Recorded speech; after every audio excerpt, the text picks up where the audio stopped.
super cool. Thank you. First of all, welcome everyone. I am Aslı from HEPER, and we are today here to get an in-depth look at combating outdoor excessive light use and restoring the nighttime environment. We invited you all to come together for this important exchange of ideas and sharing of the knowledge. I would like to thank our partner in crime, Rebel Light, for their endless contribution, you to Ricard. And maybe we can pass to the agenda slide right now. Here today we will be together with our renowned dark sky advocates, Ms. Kristin Bredal from Zenisk and Kerem Asfuroglu from Dark Source. And this is our agenda right now. You can see on your screens. So I'm handing over the microphone to Ms. Senem Dağlı, our international sales manager from HEPER. Thank you very much, Aslı, and hello everybody. I am Senem. I work as international sales manager at HEPER Outdoor Lighting. After 15 years of sales experience in the energy sector, the charm of natural beauty attracted me, and I decided to be part of HEPER. And at HEPER, we pay attention to the design of all our product families within the priorities of dark sky and energy efficiency, combining development and sustainability based on the principle of the United Nations is one of our biggest goals. So imagine getting lost in the starlight under a dark night and then blinking under a circle of lights. You come back to the real world. Today, we, within this circle of lights, are here to preserve the natural beauty of the night sky and combat light pollution. If you came here by mistake for the Dark Pie webinar, I am sorry you are in the wrong place.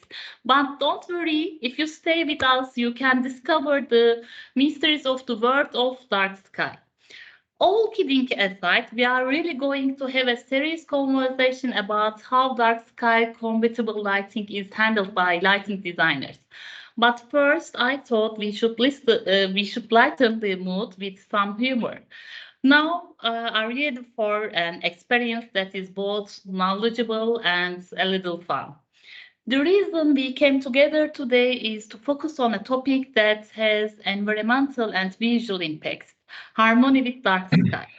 This work, which aims to support natural life and save energy by preserving the darkness of the sky, has become an important part of modern lighting design.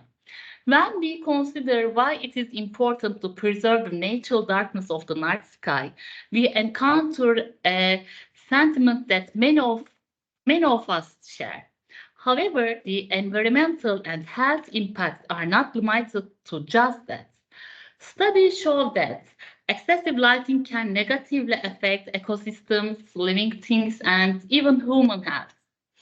We thank you for joining us for Beyond the Glow, a compelling webinar hosted by HEPER and Rebel Light for the International Dark Sky Week that explores the critical questions. The speakers in this webinar are renowned dark skies advocates Kristin and Kerem, who offer clear advice and great case examples. In this webinar, we'll take closer look at what dark sky compatible lighting is, how it works, and why it is important. We will also discuss the points to consider in the design and use of dark sky and the latest development in the industry. Now I give the floor to Richard.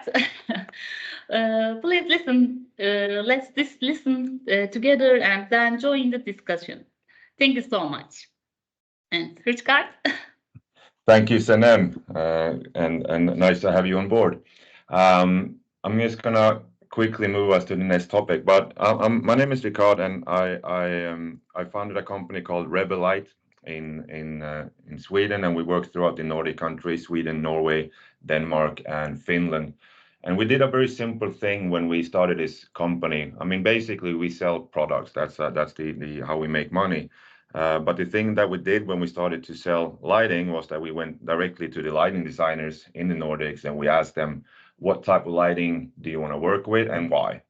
And then we try to learn from the answers we get, and we ended up with a portfolio of products that sort of resonates well with the ambitions of the Nordic lighting design community.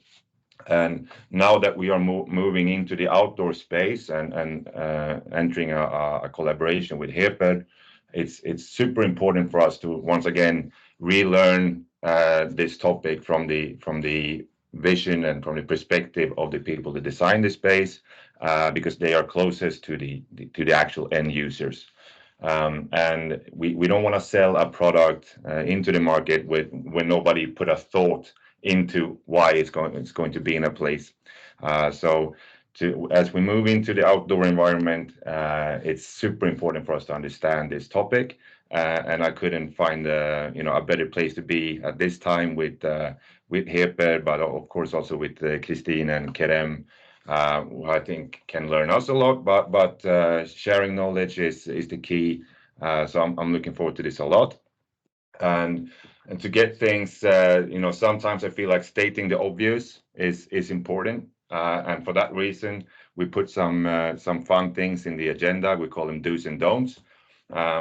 Sometimes it may seem silly, but I think that sometimes we find the most crucial routes forward in the silly. So I'm gonna start off this webinar with some do's and don'ts. So this is one that we picked up as a switch off when it's not needed. And these are words from that I picked up from Kerem. And to me, it sounds like something that is not very difficult to achieve, but maybe you have stumbled upon other experiences. You want to comment on that, Kerem? Yeah, it might be very obvious. By the way, hi to everybody. I can see some familiar names in the crowd as well.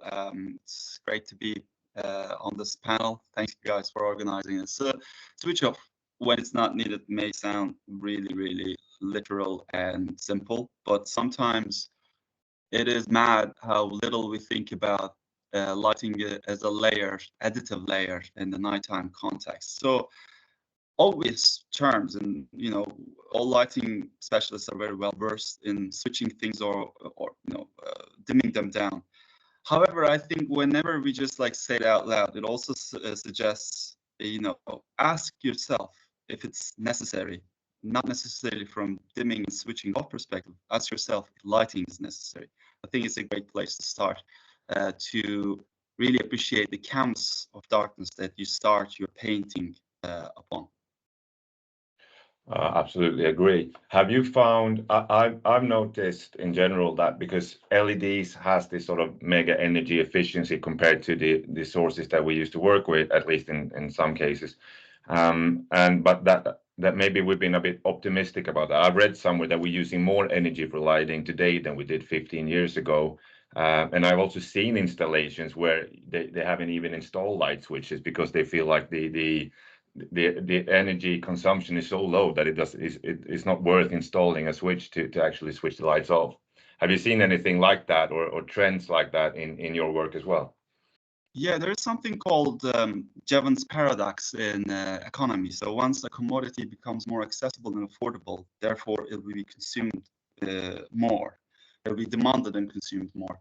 LEDs have been amazing, and they're still so far, the best tool humankind ever came up with.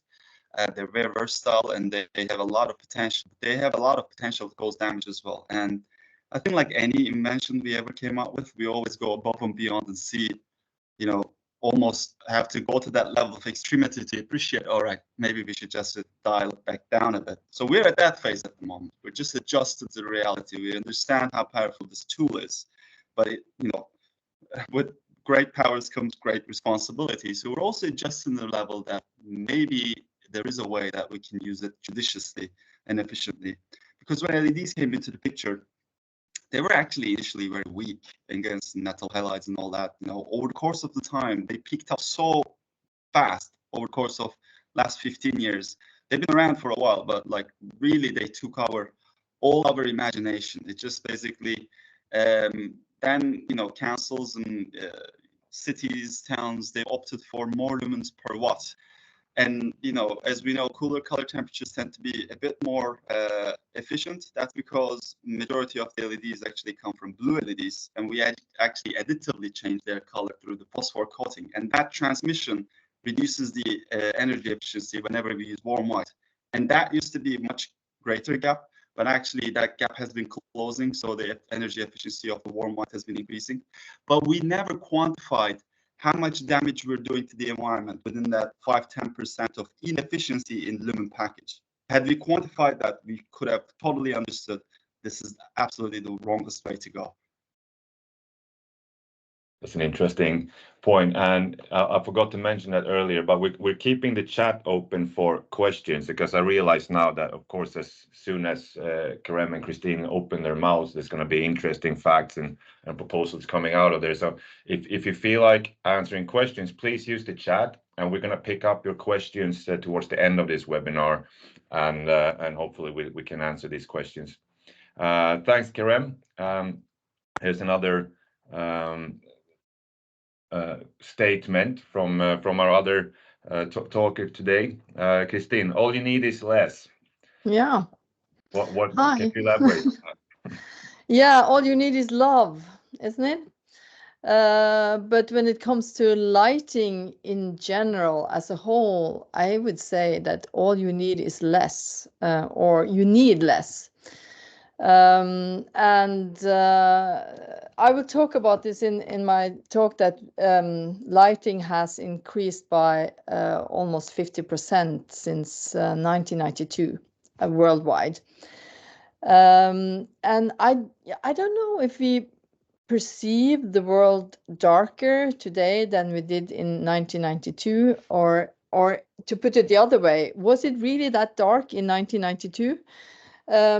So I think we have to acknowledge the fact that we have this wonderful tool or feature called the eyes, with an iris, and the iris is our dimmer that we have in the human body, that lets in little light to the brain when there is a lot of natural light, and then when it's dark, it opens up and lets in more light. So that means that you can see sharp and nice from 100,000 lux on a sunny day until 0.1 lux at night. Actually, you can see.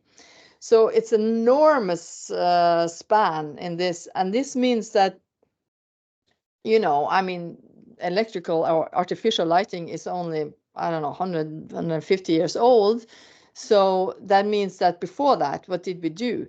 We cope pretty good, and so I think that we could actually have better lives, better view if we could have less, but just better distributed and better used.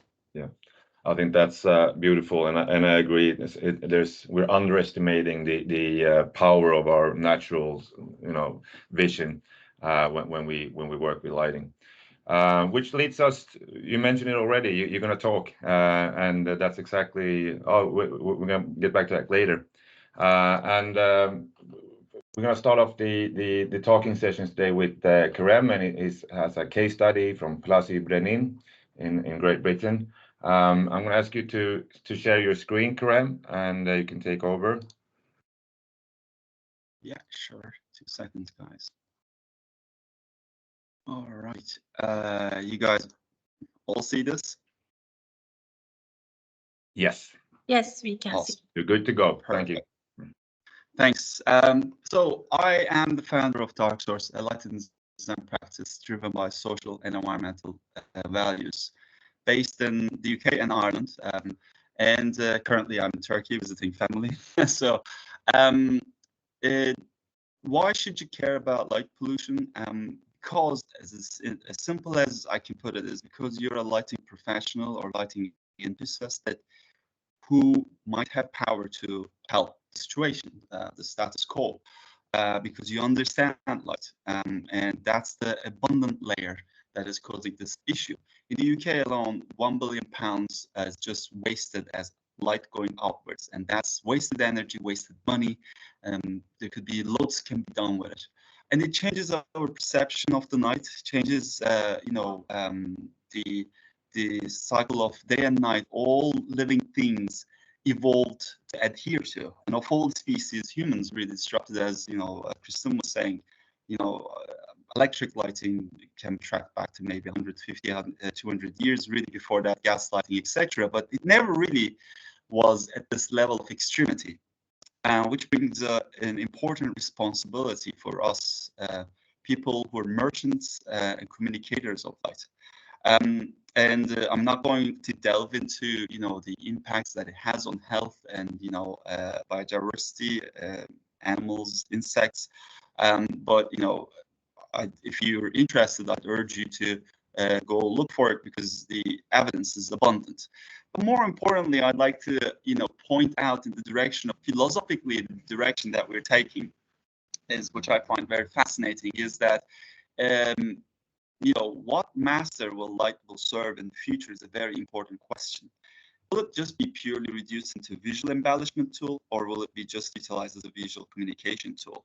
Because light has more to offer, and that's the dystopian future sometimes that I just like to think about, because light pollution is something that there was no evil mastermind plotted this. It's just something that happens because we weren't paying attention. Now we're paying attention, and we don't have any excuse for it to escalate further than this.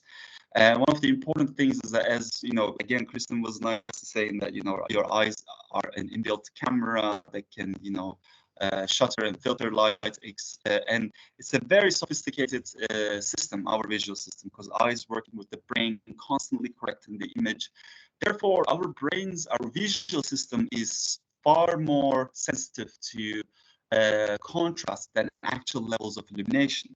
And we don't tend to notice. The problem with that is, when everything gets brighter as a whole, we adjust very quickly, and that becomes our normality.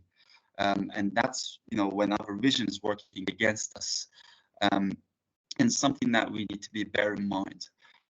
So very, very quick things about what causes light pollution or sky glow is basically any light going upwards. That could be just lights going straight up, or lights bouncing aggressively from the floor plane going up, glowing orb-like luminaires, etc. That's light basically, or photons traveling up into the sky, ending up meeting with dust or humidity, or clouds. As light is not visible until it hits the surface. So these surfaces give a visual barrier to light that does not allow us to visually access or see the stars. Why cool color temperature is bad? Because the atmosphere is a selective medium. It basically scatters shorter wavelengths further in the atmosphere. It's called something called Rayleigh scattering effect. So warm color temperatures don't tend to adhere to that. Hence the reason warm is better. Warm is not only astronomer friendly, it's biodiversity friendly as well. I cannot express how lucky we are that these two are actually aligned. It could not easily not be the case.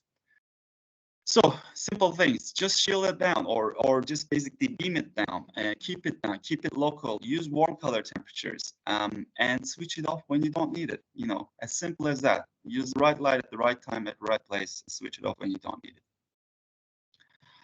And these are some visuals from TAN, the technical advice note for Cumbria, which won several awards. We've developed with friends of the Lake District. This was trying to communicate to the lighting specialists, or engineers, or laymen, contractors, architects. Don't try to illuminate a large area with a single source. That will always end up being, glary and covering a massive trying to cover a massive amount of space with one luminaire will never work in your favor. Use your uplights, but contain them whenever you can. Also, I have to say, but gotta keep the lights away from the landscaping as well as much as possible. Soft landscape, plants do look great when they're uplit, but you know, do they want it, or is it essential? Is an important question. Keep away from orb-like glowing luminaires, and you know, utilize the architecture to your favor to integrate or just basically channel your beams downwards. So these are like some, you know, tips and tricks to all lighting specialists that they utilize. So going into my example, Plastic Brennan is a lovely national outdoor center in Northwest Snowdonia, which is actually a dark sky reserve since 2015. And the problem was the lighting of the outdoor center was so invasive that it was actually working against its favor. And that had lots of bulkheads, bollards that are like all diffused. Light was going in every direction. Again, you can see these usual suspects of these floodlights trying to cover a massive area as they are, you know, angled upwards and stuff. So in the daytime, there was a beautiful daytime character, but nighttime it wasn't a pleasurable place to be around. So this is what we've done, really looked at everything holistically, trying to create a nighttime experience that is interesting to people, that is not only just downlighting to death, but it's much more nuanced. It creates an environment that's exciting. It allows people to be out and about. These are actually Heper bollards, Drago, which is one of my favorites that I utilize a lot. So there are lots of you know, tips and tricks and different manufacturers that we utilize in this scheme. But the idea was to create a consistent, holistic experience across the site, not just looking at it as like, you know, just moments, but knitted together in a way that looks at every turn, every corner, how people were just going to navigate, how's the wayfinding working, how's the legibility is working, create a consistent experience as a holistic nighttime character. And it won several awards and actually won Best of the Best Dark Awards last year, which we were really chuffed about. And this is just a very quick before and after, just showing you, you know, what the situation was. It was literally a hellhole, just a portal opening to hell at night. Just there's so much light going up into the sky, and this is what we managed to achieve. And you know, this is as simple as I can put it, is like this is 2 tons of CO2 reduction from this image to this image. And here's a small video, and this is where I'm going to end, leave you guys with. And BBC Countryfile did a cover of the project, which you'll see in a second. Falls, I can see the impact of Danny's work at Snowdonia's National Outdoor Centre. So we're here in Plas Brennan. This place was a terrible light polluter. It can be seen from miles and miles around. So we mitigated the light as much as possible and made all the lights dark sky friendly. And we've reduced their carbon footprint by doing that by around 2 tons of carbon a year, which is huge. Our lighting designers came up with these handrails, which I love these handrails. It's so simple, the light's just installed under here, got the warm temperature lighting. That's the key then, isn't it? It's the key, yeah. So that's what's really good for the wildlife. Light shining downwards, you can see where you're going, and there's absolutely nothing going up into the night sky. But she also brings this magic to those who live in areas where light pollution means the stars aren't quite so visible. Well, sadly, Snowdonia's stars are being masked by the clouds, but all is not lost. This is the video of what it was before. You know, it's very difficult to manipulate videos if, you know, photos are easy to manipulate. So if you ever want to really see the real image, always ask people for videos. So you can see how, you know, the light pollution was mitigated. And this is actually a cloudy day as well, so you can see the stars. Hope you guys enjoyed this. Thank you very much. Thank you so much, Kerem. That was great hearing some. I've seen images from this project previously as it's been awarded, but it was great to hear a bit more on the background and some of the details and philosophies behind the project. I mentioned earlier that we're going to pick up the questions in the chat, so it's really cool. But we have a minute that we can use right away while we're here because you were quick. And there was Nigad in the chat. He asked, can you summarize in the end what actions you took and points you have considered to transform the lighting of this space? Basically, a quick summarize of the actions that was driving your design here. It's a very good question. Identify the problem. You know, we were there on a mission. We were brought on a particular task that was to eliminate light pollution. Number two was to enhance the experience. That was my objective, because I'm not just tackling light pollution. We're trying to also create a socially sustainable space as well that people love, and it becomes their pride and joy. They want to inhabit these spaces. Number three, something that people don't talk about, actually, like, you know, that dark skies don't have a lot of budget. There's not much money. So how you really creatively use the budget becomes one of your creative outlets and inputs. And this project was very tight on budget, and it was a very important criteria for the client, because Danny, which you saw that on that video, is actually the head of Project NOS. It's the North Wales Dark Sky Partnership. She's a dark sky officer for Snowdonia National Park Authority, and they came up with this very smart technique. They identify the biggest offenders, and they say, how about we bring you the expertise and we cover for your lights? Would you be willing to implement it? And that's a shared ownership scheme, but that achieves so much, you know, improvement, and the budget becomes a very, very important topic. So affordability in dark skies projects is a key, I would say, and I'd say creativity is, you know, one of your responsibilities as a designer is also, you know, understanding how you can navigate the minefield of budget as well. Keep control of the money. That's a good advice for most design projects, I would say, but certainly also, of course, in dark sky. Thank you very much. I'm sure there will be more questions coming up. So we're going to continue our webinar, moving back to some do's and don'ts, because it's fun. And next one coming up here is, I think we all already heard this very recently, so it's an opportunity to elaborate further on the project we just saw. But I think that these were sort of the keys you mentioned quite early on: keep it warm, down, and away from wildlife. Kerem, how do you when you take on a project like this? I'm curious to hear, you know, the client brief, and because I love the visual you had to explain light from a visual point of view for other stakeholders in the project, like the contractors, the end client, the users. How's that early feedback, and how is that conversation, because it relates to this statement, I would say. I think every project is a partnership that you rely on the people you're working on, whether it's the contractor delivering your vision, whether it's a client who's, appreciating and understanding what you're trying to do. But equally, you as the designer, if you want to protect in this world, you need to learn to listen. So the ego of the designer needs to take the back seat a bit.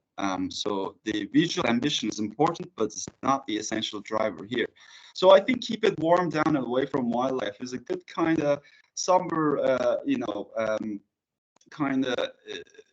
a motto that inspires humility as well. That to remind, look, explore how little and how low you can get away with, because we often explore how we can cover our asses with lots of layers of light, and just make sure that there's always fail-safe, it's innate, not.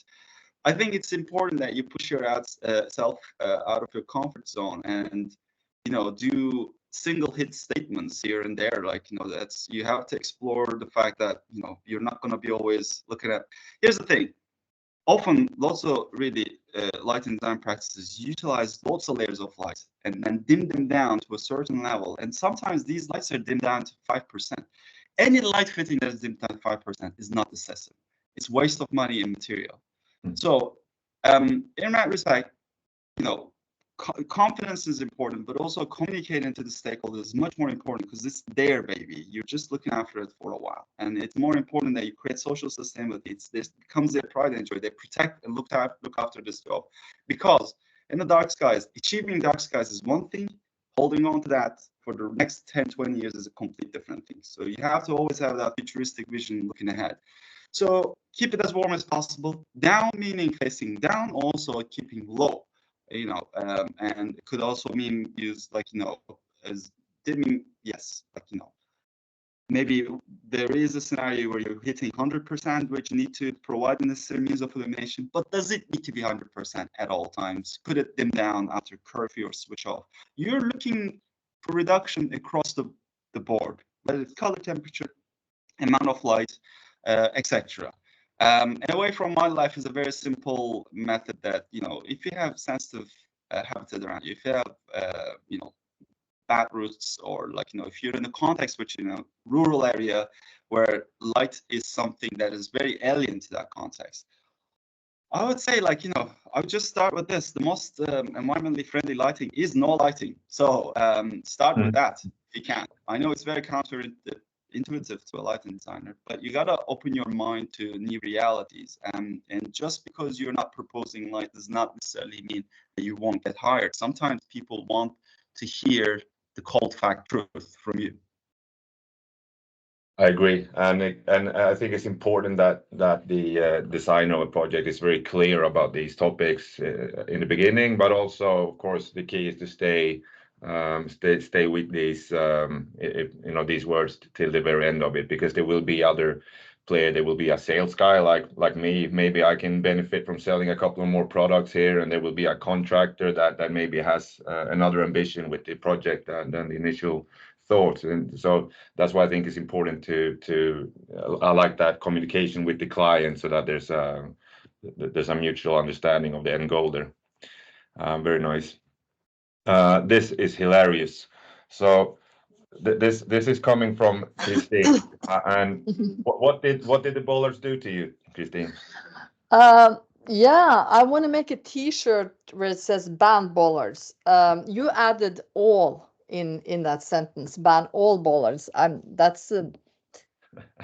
saying this to provoke, because I think that we need to be provoked to be able to evaluate what we're doing, and to maybe rethink some choices sometimes. And I've been looking at a lot of projects. I think working with lighting is mainly about learning how to see, you know, to see and evaluate the projects and figure out if it's successful, and then why it's successful. If it's not successful or less successful, then why. And I've seen a lot of bollard projects that are not successful. There's so many of them. It's such a huge imprint on the planet. We should maybe add in this sentence, ban all glary bollards. Because obviously when we see when we see projects like Kerem showed, when it's really shielded and you have control of the distribution, of course, you know, it's good. But I think from the amount of bollards being designed in the world, of how many of them are, you know, distributing well and shielded the light source well, it's amazingly few. What do you think is the why is it like that? Why has the bowler become so popular, and especially if you're making I mean, I understood that you're not meaning all bowlers really, but bad bowlers probably. But why are there so many bad ones?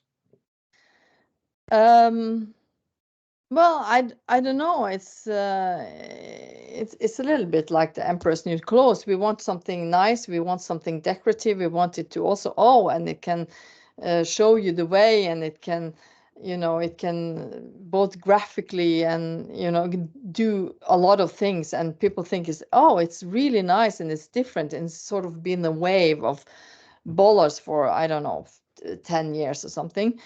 But then at least here in Norway, when I come to places, you know, in the winter and the snow is laying almost on top of the bollards, and you just have this one really bright spot right where you see the light, it really makes no sense to have a bollard there, you know, better not. But of course, you also have projects where the use of bollard is really nice. That's not what I'm saying, but I think there is a tendency to bring in bollards a lot of places where it's really would do better without. And I would rather see some dark spots between light sources than having this craving for evenness everywhere.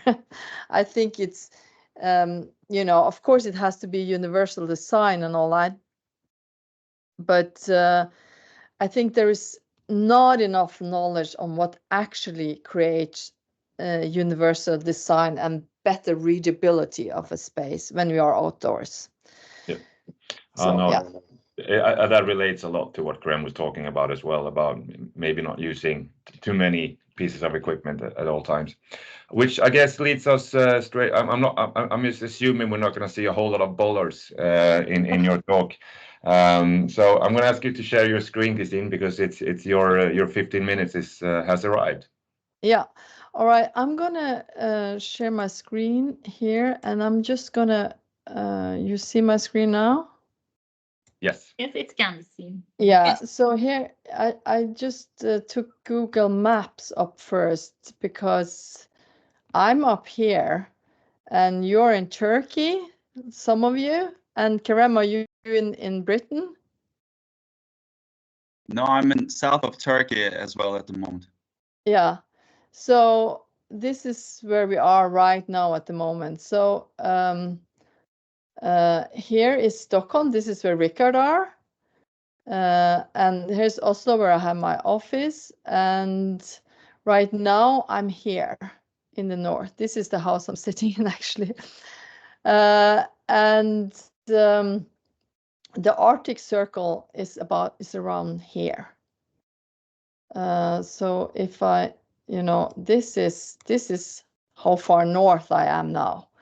And I'm showing this because it is kind of essential to my talk, because the lighting conditions here are very different from Turkey or even England, but more similar to England than Turkey, I would say. And one of the cities I'm going to show you is Tromsø. That's here. That's even further north. And this is a very vital sort of capital of the Arctic. Yeah, so this is where we are now. Then let's see, let's do this.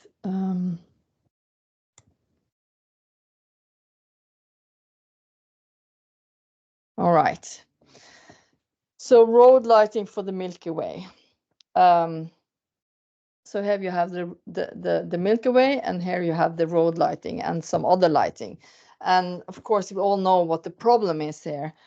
That we don't see the Milky Way when there's too much artificial light at night. So one of the facts is that artificial light grew by estimated almost 50% globally between 1992 and 2017.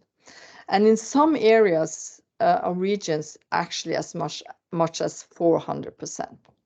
And that is a lot. And this is Tromsø that I showed you on the map. So now you know where it is. It's this is a photo taken during the blue hours that are really long in the north, because the sun angles are so low. And Tromsø is a place that bases almost all its tourism on northern light in the winter and midnight sun in the summer. But it pollutes its own sky so much that you have to drive for hours outside the city to find enough darkness to see the spectacle. I think that's hilarious. But it says something about, you know, the craving for light, and when it gets to grow without limitations, this is the result. So they have a lot of fantastic northern lights, but they have to bus people out of the city for hours to see it. So, but this is the north of Norway. It's quite different from the south, and most of it is rural, but there's a lot of people living here still. And living and working on sort of the edges of the world is very, very different from the south. So I think nowhere in the planet people live under more extreme lighting conditions than in the far north. And the low sun angles gives you very, very dramatic light changes throughout the day. So every time you look up, the image looks completely different because of the low side light, or light that sort of portrays the view different every time you see it. Now this is right next. This is my private photos, and this is at 10 o'clock at night, I think, in June, where the sun is still beaming high up in the sky. The thing is that you really don't know when the sun is gonna come, because it's often rainy and overcast and stormy. So when the sun is there, you go out. You know, you don't sit. You cannot sit in and wait for, oh, I'll go out in a few hours. No, you go out right away because it changes so fast. So this also gives, I think, the people here a special attitude towards life, and also the fact that let's see, you know, the weather is extreme also when the daylight is there. You know, this is dark time, December, you know, and wet and heavy snow. It's a lot of overcast weather. So it diffuses the light completely. And when you have winter, no snow and overcast weather, it gets pitch black if you don't have artificial light. I mean, literally, you don't see anything. And I have my house up here in a really remote place. So if I go out in November, I have to bring a headlight to see.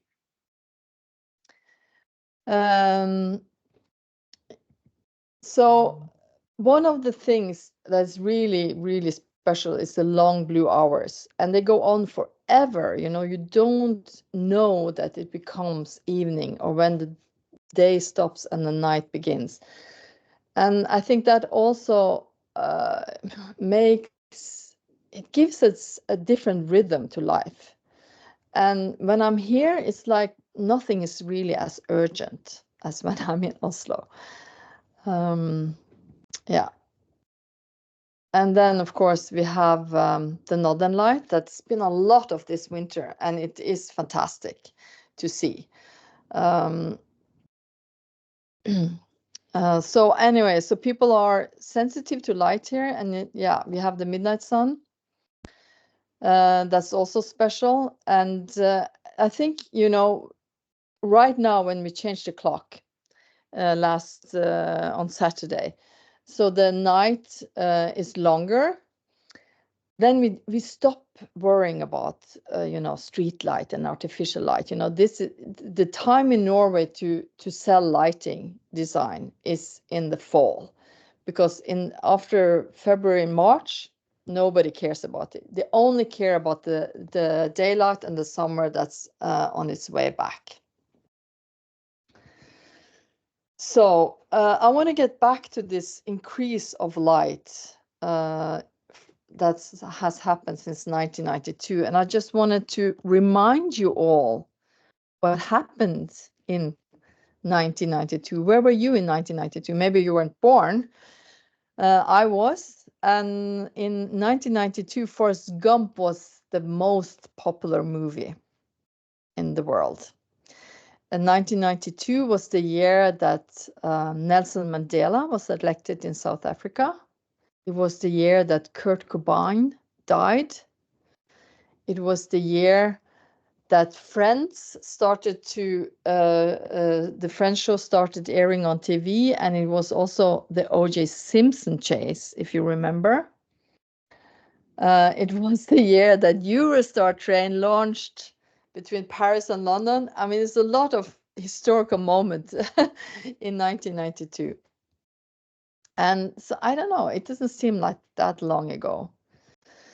But if you think about it, so I don't know, I said from 1992 to 2017, it had double the amount of lighting. I'm not sure, but I think it's increased even more until 2024. probably has. So if you think about that, we have until 2050 to become carbon neutral. That must mean that we at least have to go back to the 1992 levels of lighting, or amount of lighting, I think. Or maybe even less if we're going to be zero carbon. So that gives us 26 years. That's not a lot of time. I think that it has to be drastic changes in this year, in the years to come, if we're going to reach carbon neutrality. And we know that lighting means at least 15 to 20% of energy consumption comes from light. So we should really move on, you know, and that's why I provoke by saying ban bollards. I think we have to provoke ourselves in many ways and figure out how we can meet this huge challenge we are facing. So anyway, Zenisk, that's our studio. We wanted to move the needle and create a sustainable strategy that reflects our values and doesn't compromise design, that is inspiring and attainable. It's radical, but still practical. And least but not less, it's measurable and ambitious, of course. So we said that we want all our projects to be circular and zero CO2 by 2030. That's probably not possible, but we have to have high standards, and it makes us go further in trying to achieve that. So our sustainability strategy consists of 4 pillars. Is impact on health and social behavior, is circularity of lighting equipment. That's why we love Rebel. It's energy consumption, and it's light pollution. And I'm just gonna go to light pollution. You can see all this on our webpage if you're interested. And light pollution, mainly, if you think of 4 ways to reduce that, and the reason we do is to protect and restore ecosystem and preserve biodiversity, because this is really the most important thing, even more important than seeing the stars. So providing darkness for all living being that needs it, and reduce shielding and focus in light that Kerem is an expert on, adapting light levels and spectral distribution, inspiring to rediscover the pleasure and human need of observing twilight, darkness, and starlight. It's a huge thing, but I think we really need to get on with it. And I want to briefly show you a project that I've been working on recently. It's a lighting strategy for an area in Oslo. Here's the night map for it, and I'm going to show you the project. It is a urban transformation project with care for biodiversity. So this image here is seeing it from above, looking down towards the fjord. Oslo center is here. I don't know if you see my arrow. I hope you do. And this is a very industrial place now. And the municipality of Oslo is on this side of the river, and Bærum municipality is on this side. And those 2 municipalities have together made a plan for restoring the biodiversity and life of the river. And the owners of this area has decided to transform it into a walkable 15-minute town that really cares for biodiversity. It's huge plans, and it's really, really nice. And we have been so lucky to make the strategy for how lighting can support all the good efforts here. So I guess it started with the report for how to preserve the life in the biodiversity in the river.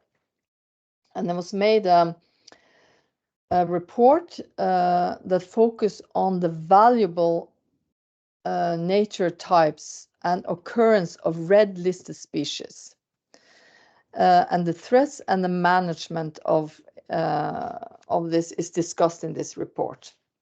And this has led to a landscape designer making a plant guide for the whole area of how to, through the green, make the green area along the river as livable for insects and species as possible. So this is one of their illustrations. I love this one. I think it's really cool. So when we entered the project, we realized that we need to know how the light, the artificial light, affects the species along the river. So we had a biologist or sociologist, I'm not sure what it is, Kerem Bredal. He knows a lot about species and what and how they are affected by artificial light. So we made the ecological assessment of species that are relevant to include for measures in lighting planning. So we made a wheel of the year, and so what is marked green here is species where artificial lighting has a big impact during certain time of the year. So here, this inner circle is mainly fish that's affected by artificial lighting between April and October. And here are birds. I don't know what spurvis in English, but this small bird. This is insects. Yeah, so it's all the different species. And so for these species, we know that artificial lighting is affecting them a lot. And then the pink one, we think that artificial lighting is affecting somewhat, but not as much as it's affecting these green guys. And then for this light blue, it's animals and insects that we really don't know if artificial lighting affects. So how do we approach this then? So we have tried to make a system of taking control of the light pollution in this area. And so what we did was that so we know that the municipality wants 0 light to the river. So we made artificial or virtual walls that we can put in light calculation and measure the light, light amount that comes, that hits these walls. So we have a ceiling 5 meters above the roof. Du må låse opp iPhonen din først. Oh man, sorry. And then 15 meters above ground, and also these vertical walls, in connection with the river. So with this, we divided this whole area into 4 different zones. So the zone with the least light is, of course, the green zone around the river. Then we have the residential areas here, and we have 2 urban zones, this being the most active zones. So we're trying to set up some sort of rules of how much light can hit this virtual walls and ceilings. And then we can measure it in light cost before it's built, and we can measure it in real life after it's built, and then produce accordingly, especially in this crucial time of year when the species need it. So so the approach is to lower the light levels in a coordinated approach. So that is dividing into light zones with guidelines for the various zones. the matrix with an overview of measures related to the light zones and the functions, and recommendations for measures in the projects, like how to shield light and, you know, what is special measures can be met in, you know, this each specific project.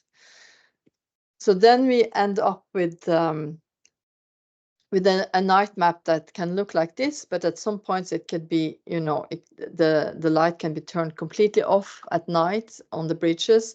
And so we want to plan this for extensive use of sensors if it's possible, and also structure it so that we really can create and make it look fantastic, but have less light, distribute it better.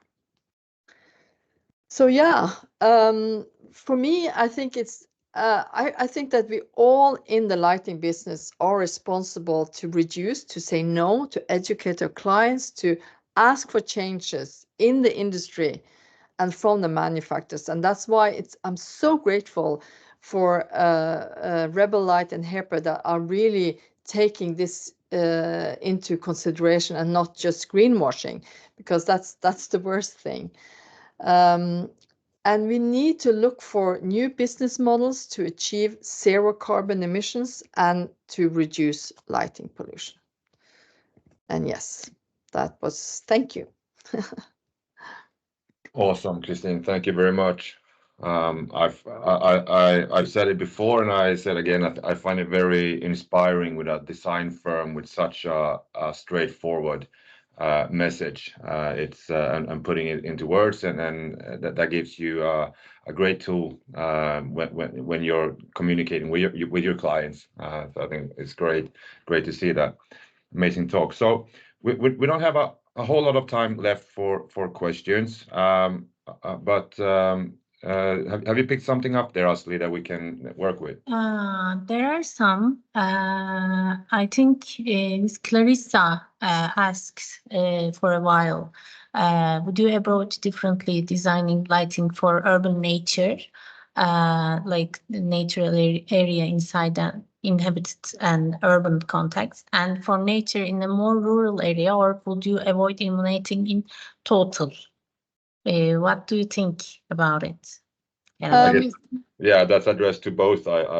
Yeah, I can say that, of course, I mean, it's really hard to ask people to have no lighting in rural areas. Of course, they would need lighting, but and we see a tendency to bring, you know, because it gets, especially here, it's so dark, you will need lighting. But I think we need a lot more education of how you can do it better, for better well-being and comfort, and less. And also, I think we have to encourage people to take responsibility of nature and insects and the biodiversity. So it's a complex thing, but we need to, you know, we cannot close our eyes and not see what's happening. So I would always ask, do we really need light here?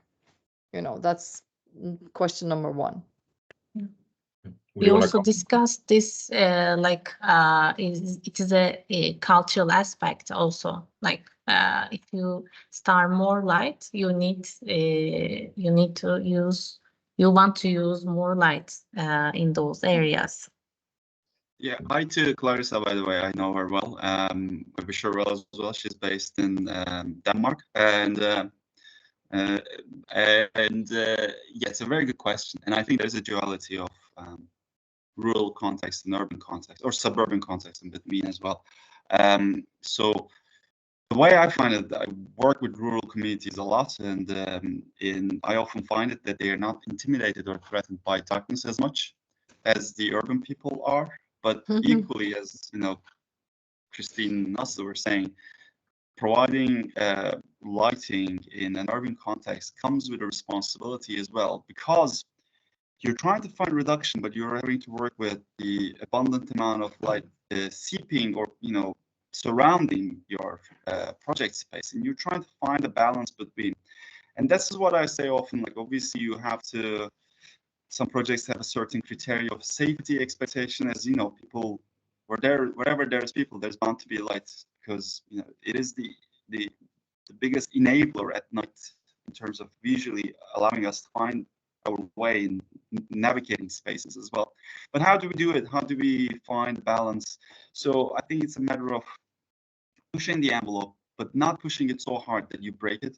I think it would be challenging to create a pocket of darkness in a very brightly illuminated urban center. So because you need transitional spaces actually allowing people to adjust. So what you don't want to also do is set a precedent that is actually shoots you in the foot and not only ruin it for you, for us as well, because this movement is very fragile as well, because there's so many. It always gets called into question, from the perspective of safety. Security is number one thing always comes up. There's still not substantial evidence that finds actually artificial lighting at night as actually really boosting up the security. Safety is a different thing. Safety is about you seeing where you go and don't twist your ankle when you're like walking on the pavement. It's as simple as that. But yet on that respect, the lighting needs to perform to a certain level of responsibility. In the urban context, though, I often find it as the rural context. Wherever you go, first observe your surroundings and find precedents that worked before. And sometimes you'll find that there's been darkness in a corner of a place, and there's nobody ever got murdered or mugged. So start with that instead. Often people come and say we want to light this space, and because it's becoming a problem of safety issue. And then you question, well, if this has never been eliminated, how many people died here? How many people twisted their ankles? So that's a very good way of building up an argument. And I'll briefly, very quickly, just gonna refer to the next question, to which I was saying, it's a very good question. Kristin was referring to the fact, do you think it's ever achievable 2050? We don't know. It seems very hard, as Kristin is saying. It is a mad mission. But if you don't take it on, will you ever achieve it? I think it's the mentality of I think it's much more important to be on the journey rather than saying, is it worth it? Do I want to go out? Because the journey matters. And only then you can see how close you got. It is a mad plan. Who knows? Hopefully. Absolutely. I mean, it's something we could either go for it and believe in it, or just give up immediately. Those are the options. I like that, and I just we're gonna, out of respect for people's time, we're gonna stop very soon. But I agree, and I think one perspective that I find myself with quite often when we think about should we have light here or not, is that am I making a sales argument or am I doing the best for the space? In many cases, it would be more safe here with more light, maybe, but it's also a very good sales argument. So sometimes, and that goes for both designers and equipment suppliers, of course. I mean, we could keep this conversation going for hours. I'm sure. It's been an absolute pleasure listening in to Kerem and Kristin. On behalf of Heper and Rebelite, we want to thank you so much for joining. And also, I hope that everybody who attended and participated today got what they came for. I know that out of the 50 people that started the meeting, everybody is still in here. So I think that the talks provided the value people wanted. Great to hear that. I'm ready to say goodbye. Anybody else want to say something before we shut this down? I also want to thank all our participants who join us, from the Heper side. So thank you so much for the great presentations and all. Thank you, Kerem. Thank you, Kristin. Thank you so much. Thank you all. Thank you all. Take care, guys. Bye-bye. Have a good week. Thank you. Bye.